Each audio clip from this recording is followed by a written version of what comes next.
Oh, hello there. Good to see you. I'm going to be telling you a story about the good old days, of course, but of haymaking.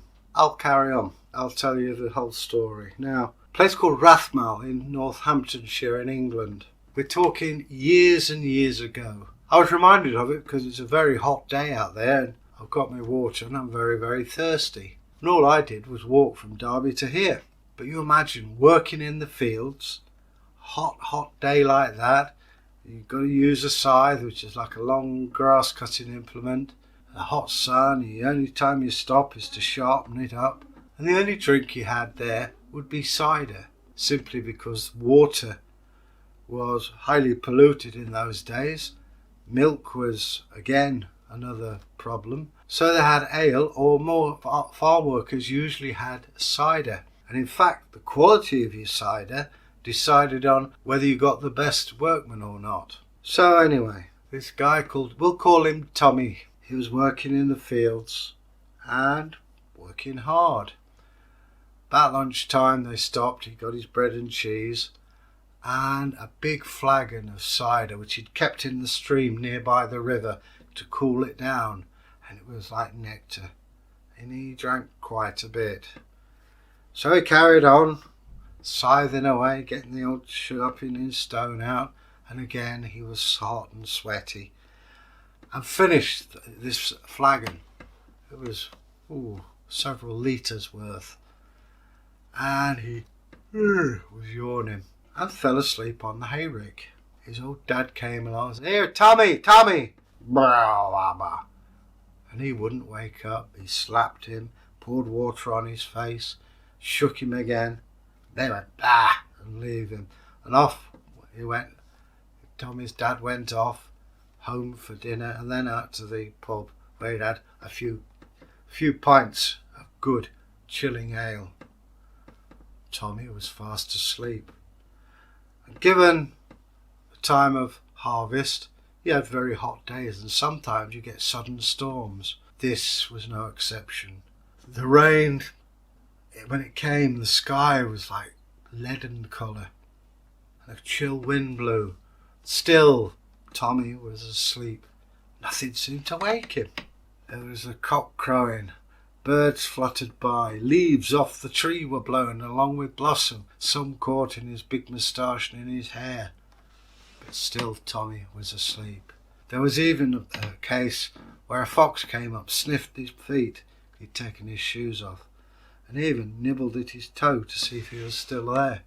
Still Tommy was asleep. It seemed as though nothing and nobody could waken him, be it through the action of the weather, plants blown at him, the very temperature, or animals nibbling at him. Still Tommy was out. He was on virtual alcoholic coma because the cider these chaps drank in those days was extremely powerful. He'd drunk nearly a gallon. That's a few litres. The storm raged on during the night. Hailstones came, and still Tommy snored. He turned over a little bit, and as the storm raged, the stream burst its banks, and the field and meadow which he had been working became flooded, and the water rose up and rose up. The haystack he was on began to move slightly, but still Tommy was asleep. On and on the storm raged. Trees were uprooted and floated on by. It was a severe storm for that time of year, let me tell you. But Tommy slept through it. To be honest, I know what he's like. The big storm in 1987, I went to bed, slept through the whole thing and wondered why there were trees lying around. So I do sympathise a bit with Tommy. But let's get back to the story. Tommy himself was blissfully aware. He was away dreaming of the beautiful girl that he fancied and of the farm that one day he'd have, and also the ale which his wife would brew and he could drink. Things like that. But the water raged, the river had burst its banks, and still the water rose. And then, surprise, surprise, the piece of haystack that Tommy was sleeping on broke away. And still Tommy was asleep. As he sailed gracefully down the river, the rain hammering harder than ever. Now there was hailstones, and yet Tommy fast asleep on his looked like a nest as he sailed on down the river, all the way down, and it suddenly came gently to rest on a bank at the next village. As suddenly as it started, the storm stopped.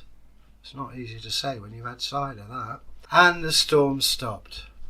Tommy snored on. The sun came over the hill, rose to present a beautiful day. Steam actually rose from the river banks where Tommy was sleeping, a mystical fog almost, as the moisture was drawn out.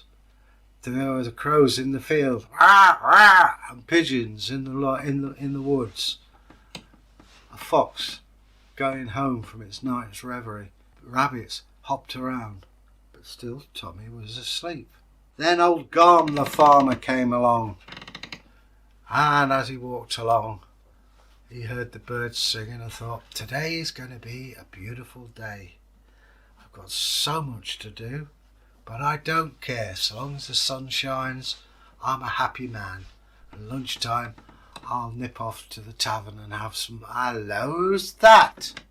There on the bank, in a big pile of straw, was Tommy, snoring along, driving the cattle home, as I say. The farmer scratched his head. He must have been asleep a long time. Ain't no hayfields, not until the last village. He went up to him, prodded him with his walking stick. Blah, blah, blah, blah, blah, blah. He prodded him again, and still nothing happened. Then he shook him. Come on now, wake up, wake up! Blah, blah, blah, blah. Oh, good grief, must have fallen asleep. Indeed you have. You've come floating down the river. You've come there and all the way from that village. I know you. Are you sure? He said. Yeah, I know you. I'm Garm, and I hate to say this, but you're trespassing on my land. I think you'd better start walking home. It's over yonder. Good 2 mile hence. So it was. Tommy slept through the most amazing storm that anybody had seen. He travelled down the river and all kinds of adventures, and he'd slept through the whole thing. Now he had a long walk back. Fortunately, the day was kinder to him than the night had been. The sun was shining, and as he walked along, he saw a badger, and he walked along further, the crows, and he saw the most beautiful raven. And he knew that the gods were on his side. He trudged along until he came to the village, and out came his dad. And where the heck do you think you've been? Oh, been asleeping. It's always the same with you. You drink too much, you sleep too much. Now, here's your scythe. Get out there in that field, and I want to see you drink it till lunchtime. Do you hear me? Yes, Dad. So it was. Tommy went back to work in the fields. But it wasn't the last time he got drunk and ended up on an adventure. Now, if you've enjoyed this, don't forget to press the old subscription bell in the corner up there. Maybe give us a comment or two, because that's always welcome. So, till then, I'll bid you happy harvest and take care. Till we meet again, stay safe and make the world a better place. Bye.